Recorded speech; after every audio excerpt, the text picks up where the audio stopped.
শব্দটা এখন একটা অ্যাওয়ার্ড হয়ে গেছে। সুবহানাল্লাহ, সুবহানাল্লাহ। পরিস্থিতি পাল্টে দিতে আল্লাহর সময় লাগে না, চিল্লায় বলেন ঠিক কিনা? আমাদেরকে বলে মৌলবাদী। আমরা আসল কথা বলি, ভালো কথা বলি, দেশপ্রেমের কথা বলি, আমরা জনগণের কথা বলি, আমরা মা মাটি ও মানুষের কথা বলি, আমরা ইসলামের কথা বলি, আমরা দেশের সমৃদ্ধির কথা বলি। এজন্য আমাদেরকে বলে মৌলবাদ। আবার আমাদেরকে বলে ধর্ম ব্যবসায়ী। আছে না নাই? আমরা ধর্মের সত্য কথা প্রচার করি, যেটা দেশের ভালো, জনগণের ভালো, সেটা উপস্থাপন করি, আমাদেরকে বলে ধর্ম ব্যবসায়ী। আমার প্রিয় ভাইরা, যারা ইসলামের কথা বলে, যারা কোরআনের কথা বলে, এরা ধর্ম ব্যবসায়ী নয়। খবরদার, আলেমদের বিরুদ্ধে দাঁড়াবেন না। আলেমদের পক্ষে থাকলে আপনার জীবন উজালা করে দিবে কে? কুন আলিমান আও মুতাআল্লিমান আও মুত্তাবিআন আও মুহিব্বান ওয়ালা তাকুনিল খামিস ফাতাহলিক। হয় আলেম হও, নয় আলেমের ছাত্র হও, নয় আলেমকে মহাব্বত করো, নয় আলেমকে সাপোর্ট করো। এই চারটা করো, 5 নাম্বার হয়েও না, আলেম বিদ্বেষী হয়েও না, তাহলে দুনিয়াও শেষ, আখিরাতও শেষ। চিল্লায় বলো ঠিক কিনা? খবরদার, নিজেকে ইসলামের বিরুদ্ধে দাঁড় করাবেন না।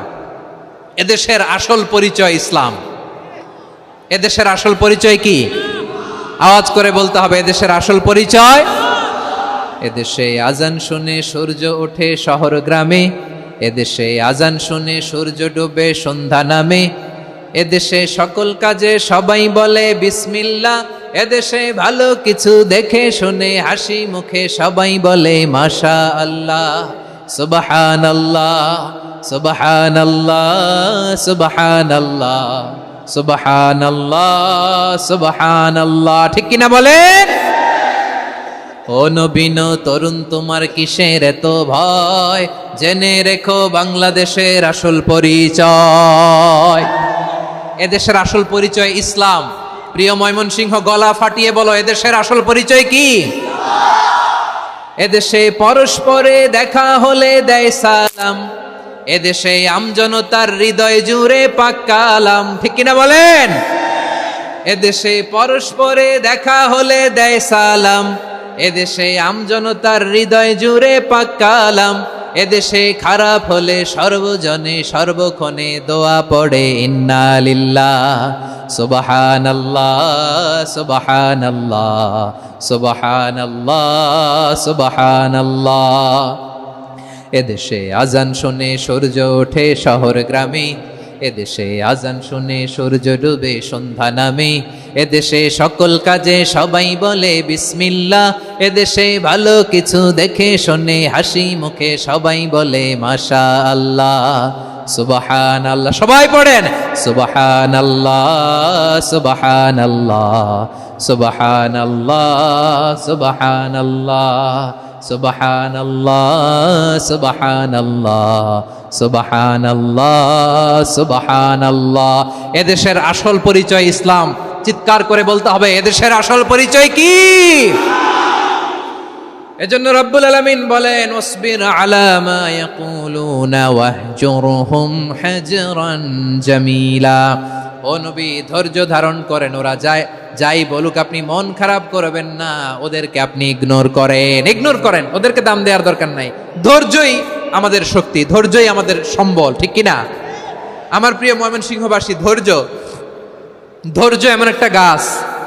আমার দিকে তাকান, খেয়াল করে শুনেন, জরুরি কথা। ধৈর্য এটা এমন একটা গাছ, যেই গাছের চারিদিকে কাটা, কিন্তু এই গাছের ফলটা বড় মিষ্টি। ধৈর্য এমন একটা গাছ, যে গাছের চারিদিকে কাটা, কিন্তু এই গাছের ফল বড় মিষ্টি, সুমিষ্ট। ধৈর্য যদি ধরতে পারেন, এর ফলাফল দিব কে? আমরা 16 বছর ধৈর্য ধরছি না? এই ফলাফল আমাদেরকে আরশের উপর থেকে দান করেছে কে?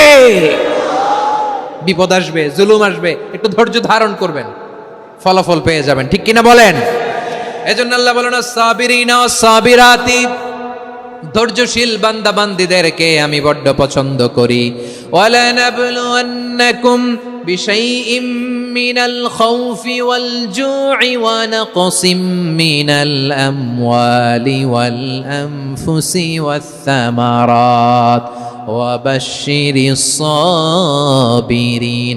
আল্লাহ বলে এই জমিনে আমি ভয় দিয়ে, ক্ষুধা দিয়ে, জানমালের হানি দিয়ে, সম্পদ হানি দিয়ে তোমাদেরকে পরীক্ষা করব। এই পরীক্ষায় সফল হবে তারা ধৈর্য ধারণ করেছে যারা। ইন্নাল্লাহা মা'আস সাবিরিন, ধৈর্য ধারণকারীদের সাথে আল্লাহ আছে রাডাই। ধৈর্য ধরতে হবে, ধৈর্য ধরতে হবে। ধৈর্য এমন গাছ যে গাছের চারিদিকে কাটা, ফলটা বড় মিষ্টি। বিশ্বনবী বলেন আজাবান লি আমরিল মুমিন আন্না আমরাহু কুল্লাহু লাহু খাইর ওয়া লাইসা যালিকা ইল্লা লিল মুমিন ফাইন আসাবাতহু সাররাউ শাকারা ফাকানা খাইরাল্লাহ ওয়া ইন আসাবাতহু দাররাউ সাবারা ফাকানা খাইরাল্লাহ। বিশ্বনবী বলেন এই যে ইমানদারদের ব্যাপারটাই আলাদা, ব্যাপারটাই আলাদা। এটা ইমানদার ছাড়া অন্য কেউ এই বরকত পায় না। কি বরকত? ফাইন আসাবাতহু সাররাউ শাকারা। ইমানদাররা ভালো অবস্থায় থাকলে শুকরিয়া করে, এটা তার জন্য ভালো। শুকরিয়া করলে সওয়াব আছে না নাই? মুমিনরা বিপদে পড়লে ধৈর্য ধরে। আচ্ছা বলেন তো, ধৈর্য ধরলেও সওয়াব আছে না নাই? তাহলে সুখের সময় শুকর, দুঃখের সময় সবর।